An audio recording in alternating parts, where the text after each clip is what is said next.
Hi friends, இன்றைக்கி செம்மையான சோம்பேறித்தனமான வேலை தான் செய்ய போகிறோம். அது என்னென்னு பார்க்கலாம் வாங்க. சின்ன வெங்காயம் க்ளீன் பண்ணுறது, அதே மாதிரி வந்துட்டு பூண்டு க்ளீன் பண்ணுறது, இது ரெண்டுமே வந்துட்டு ஒரு சங்கடமான வேலை. சுறுசுறுப்பாக டக்கு டக்குன்னு காலையில் வந்து செய்யணுன்னா அது முடியாது.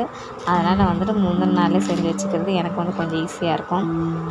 ஆனால் வந்துட்டு அப்பப்போ செஞ்சு அப்பப்போ இது பண்ணுறது தான் வந்து நல்லது சொல்லிட்டு எங்கள் அம்மா சொல்லுவாங்க.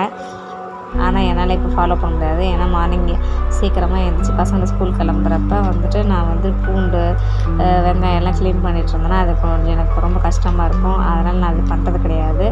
இந்த 2 மட்டும் தான் பண்ணிக்கிறது. பூண்டுமே அதே மாதிரி க்ளீன் பண்ணி வச்சுக்க மாட்டேன். ஒரு 50 கிராம் அதுமாரி தான் க்ளீன் பண்ணி வச்சுப்பேன். ஏன்னா வந்துட்டு அன்றைக்கி போகிற அளவு மட்டும்தான் க்ளீன் பண்ணி வச்சுப்பேன்.